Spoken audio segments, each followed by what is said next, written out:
जरा देखने की है, ये इसका कहीं ना कहीं हमें समाधान निकालना पड़ेगा, इस पर चिंतन करना पड़ेगा। राज्य निर्वाचन आयोग ने काफ़ी स्टेप्स लिए हैं जिससे कि जो कम्युनिटी पार्टिसिपेशन है वो बढ़े।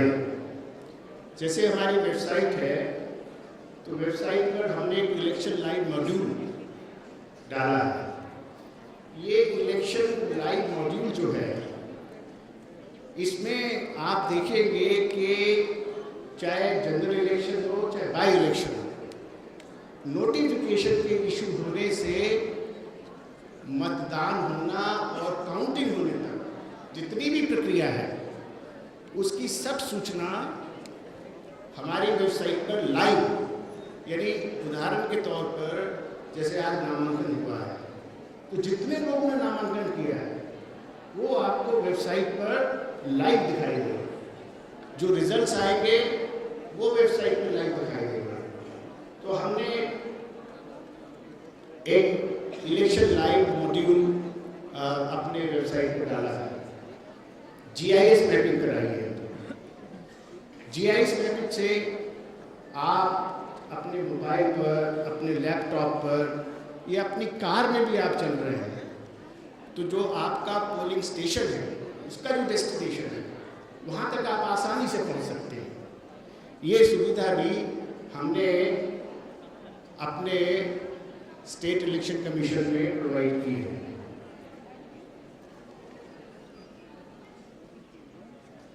जो हमारी वोटर लिस्ट है उसको भी हम ऑनलाइन कर रहे हैं। इसके लिए जितनी भी टेक्निकल आवश्यकता है वो सब कार्य कर लिया गया है, और 2015 का जो पंचायत का सामान्य निर्वाचन होगा उसमें हमारी जो वोटर लिस्ट है वो ऑनलाइन होगी। आजकल ई वोटिंग की बात काफ़ी होती है, और गुजरात के शायद गांधीनगर में ये प्रयोग किया भी गया है। हालांकि ये बात दूसरी है कि उस प्रयोग में सिर्फ 4 से 5 हज़ार लोगों ने ही अपना वोट कास्ट किया। स्टेट इलेक्शन कमीशन इस चीज़ की तैयारी कर रहा है कि 2017 में जो अर्बन लोकल बॉडीज के चुनाव हो उसमें जो हमारे नगर निगम है उसमें ई वोटिंग का प्राविधान हो। जो लोग ई वोटिंग से अपना वोट कास्ट करना चाहें वो कास्ट कर सके। इसकी तैयारी हम लोगों ने शुरू कर दी है, और मुझे ऐसी उम्मीद है कि 2017 में जो अर्बन लोकल बॉडीज इलेक्शन होंगे उसमें हमारे नगर निगम के जो चुनाव होंगे उसमें ई वोटिंग की सुविधा उपलब्ध होगी।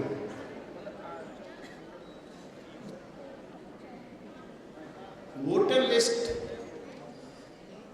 के करेक्शन को लेके उसका जो शुद्धिकरण है, अमूमन मैंने देखा है कि चाहे वो पार्लियामेंट का इलेक्शन हो, चाहे स्टेट असेंबली का इलेक्शन हो, चाहे वो पंचायत का इलेक्शन हो, चाहे वो अर्बन लोकल बॉडी का इलेक्शन हो, ये अमूमन शिकायत रहती है कि साहब वोटर लिस्ट में ये कमी है, वोटर लिस्ट में फलानी कमी है, हमारा नाम छूट गया। इस बार हमने जो 2015 में पंचायत के चुनाव होंगे उसमें हमने वोटर लिस्ट को उसको करेक्ट करने के लिए एक नया तरीका अपनाया है। हमने सेंट्रल इलेक्शन कमीशन की भी वोटर लिस्ट ली है और अपनी भी वोटर लिस्ट ली है, और 40 जिलों में हमने एक एक्सरसाइज शुरू की है, और हमने सभी जिलाधिकारियों से कहा है कि दोनों लिस्टों में जो कॉमन नेम, दोनों लिस्टों में जो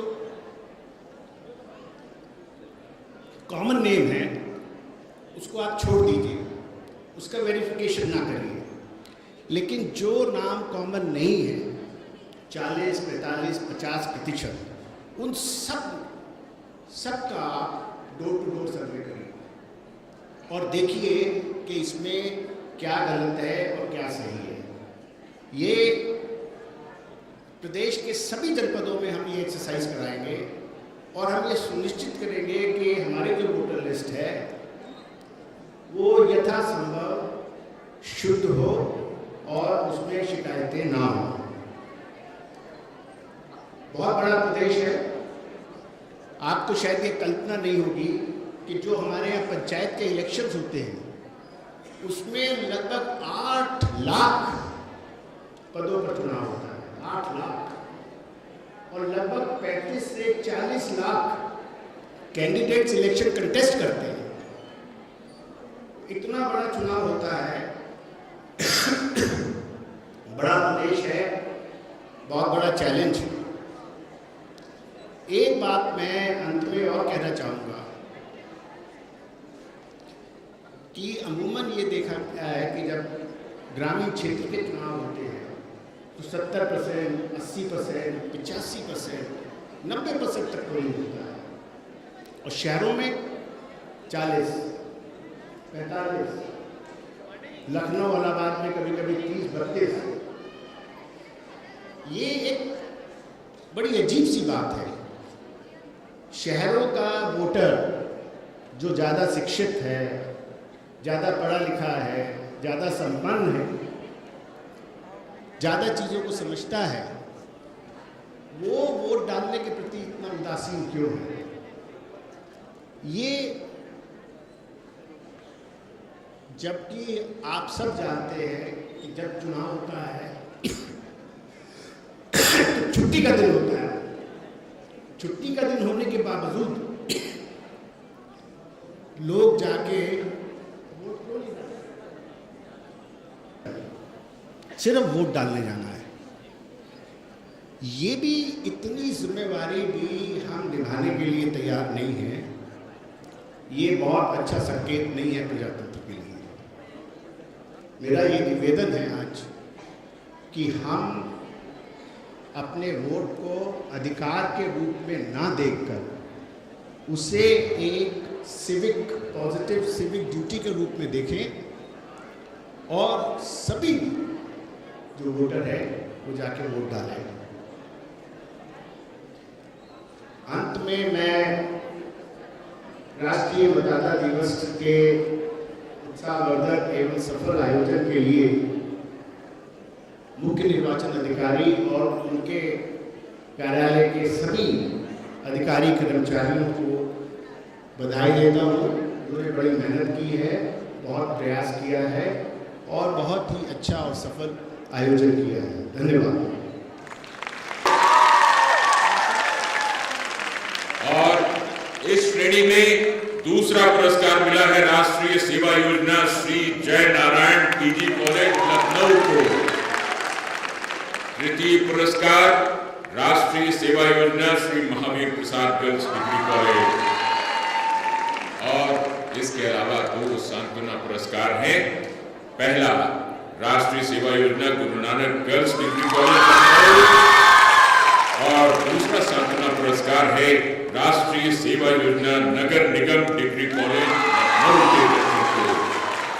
और अब मैं माननीय राज्यपाल उत्तर प्रदेश श्री राम नाईक जी को ससम्मान आमंत्रित कर रहा हूं उनके उद्बोधन के लिए।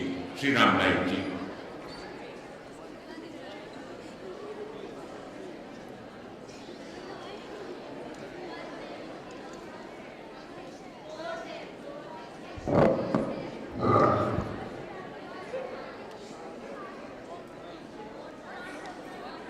उत्तर प्रदेश के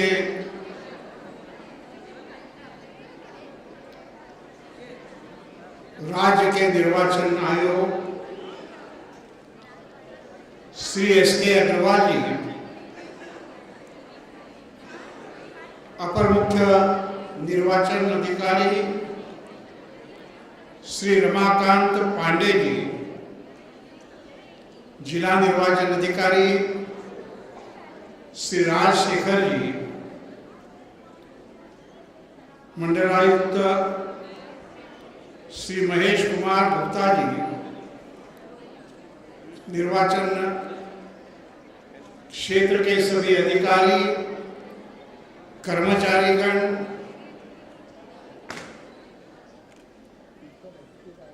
यहाँ पर आए हुए पत्रकार मित्र और जिन्होंने अभी अभी पुरस्कार प्राप्त करते हुए इस कार्यक्रम में नई जांच फूंकी है, ऐसे सभी विद्यार्थी मित्रों, मैं सोच रहा था कि मैं प्रारंभ कहां से करूं, क्योंकि कल का दिन, आज का दिन और आने वाले कल का दिन हम सब के लिए विशेष दिन है। कल का दिन की विशेषता अब सबको धीरे धीरे मालूम हो रही है, आने वाले दिनों में और भी हो जाएगी।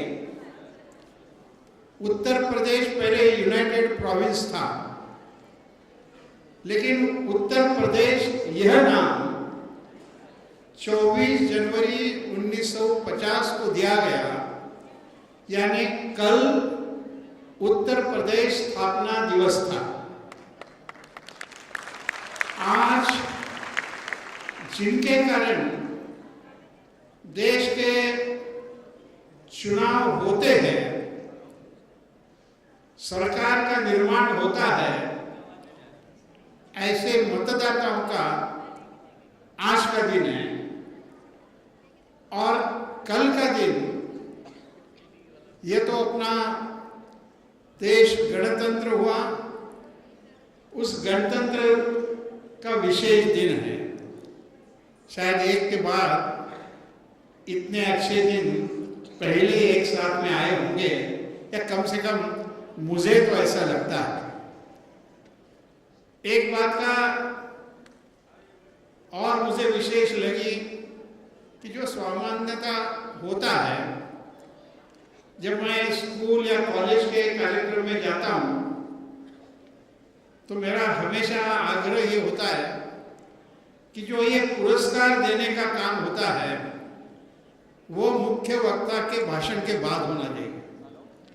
क्योंकि स्कूल में, कॉलेज में बच्चों का प्रमाण पत्र हाथ में मिल गया, गोल्ड मेडल गले में लग गया, तो उसको बहुत जल्दी होती है अपने घर में जाकर अपने माँ बाप को दिखाने की, और देखते देखते पंडाल खाली हो जाता है, हॉल खाली हो जाता है। लेकिन आज जिनको यहाँ पुरस्कार दिया है, ऐसे सभी मान्यवर काम करने वाले लोग हैं, और उसमें से बहुत कम लोग हैं, कुछ गए हैं, उनका इलेक्शन का या और कोई दूसरा महत्व का काम होगा, इसलिए गए होंगे। लेकिन जिन जिन को अभी पुरस्कार दिया गया है, ऐसे सभी का मैं हृदय से अभिनंदन करता हूं। और केवल उनका ही नहीं, तो देश के निर्वाचन आयोग का भी मैं अभिनंदन करना चाहता हूं कि इतना बड़ा देश, दुनिया में सबसे बड़ा जनतांत्रिक देश, जिसमें आज भी कई हजारों लाखों लोग अशिक्षित हैं, अंगूठा छाप है, ऐसे देश का 2014 का निर्वाचन उन्होंने बहुत बढ़िया ढंग से निभाया। इसलिए मैं निर्वाचन आयोग और निर्वाचन आयोग में काम करने वाले सभी अधिकारियों का, कर्मचारियों का बहुत बहुत अभिनंदन करता हूं। हमारे यहाँ किस प्रकार का काम चला है, 25 जनवरी का मतदाता दिवस मतलब क्या है, इसकी सारी जानकारी आपके सामने आई है, और इसलिए मैं उसका आवश्यक है उतना ही उल्लेख करूंगा। एक बात मैंने बतानी चाहिए कि जिनको जिनको पुरस्कार मिला, वह उन्होंने चुनाव ठीक प्रकार से हो ऐसा काम किया है। अब जो पीछे जोरदार ढंग से विद्यार्थी है, उनमें से कुछ लोगों ने, विद्यार्थियों ने अभी अभी मत का अधिकार प्राप्त किया होगा, या अगले जनवरी को जो बचे हुए होंगे 18 साल तक पहुंच जाएंगे, उनको भी मतदान का अधिकार मिलेगा। लेकिन मैं ऐसे सब लोगों से भिन्न हूँ, यानी मैं राज्यपाल हूँ, एक अलग बात है। लेकिन शायद आप में से कुछ लोगों को मालूम होगा, कुछ लोगों को मालूम नहीं होगा कि मैंने अपने जीवन में 3 दफे मैं विधायक करके विधानसभा का चुनाव मैंने लड़ा है, और मैंने 5 दफे लोकसभा का चुनाव जीता है। मतलब 8 चुनाव लगातार मैंने जीते। ये मैं इसलिए बता रहा हूँ, मेरा बड़पन के लिए नहीं, लेकिन 1967 से 1967 टू 2014 इस कार्यकाल में, इतने प्रदीर्घ कार्यकाल में जितने चुनाव हुए वो सब मैंने देखे हैं। एक कार्यकर्ता के नाते, एक उम्मीदवार के नाते, एक मंत्री के नाते। और मुझे ऐसा लगता है कि ऐसे भी दिन एक भी बूथ कैप्चरिंग का काम नहीं हुआ है, इसके लिए श्रेय देना है तो श्रेय देना चाहिए निर्वाचन आयोग और उनको सहयोग देने वाले सभी लोगों को। और इस भूमिका में, और मैं विद्यार्थियों को बताना चाहता हूं कि आप 18 साल के होंगे तब अभी आपको मतदान का अधिकार मिलेगा। केवल भारत ऐसा देश है कि जहां के युवकों को इतने आसानी से, और युवकों को नहीं है सभी को इतने आसानी से मत का अधिकार प्राप्त हुआ। संविधान आया और संविधान में उस समय पर 21 वर्ष का जो भी नागरिक था वह मतदाता होता था, और बाद में जिनको 18 वर्ष पूरे हुए हैं वह भी अभी मतदाता हो सकते हैं। दुनिया में यानी हमने अपने संविधान का ढांचा कुछ मात्रा में इंग्लैंड का जिस प्रकार का है उस प्रकार से लिया है, लेकिन अंग्रेजों के देश में भी पहले जिनके पास मकान है उनको ही मतदान का अधिकार होता था, फिर पुरुषों का अधिकार होता था।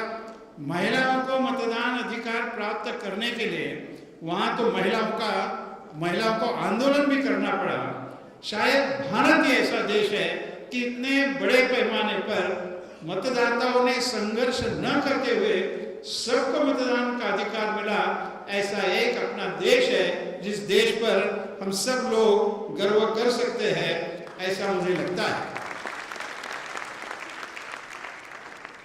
सफल चुनाव की जो सारी प्रक्रिया होती है, और उस प्रक्रिया में मैं ऐसा मानता हूं कि जिसका उल्लेख कुछ मात्रा में हुआ है, चुनाव सफल करना है तो सबसे पहली बात है मतदाता सूची निर्दोष होनी चाहिए।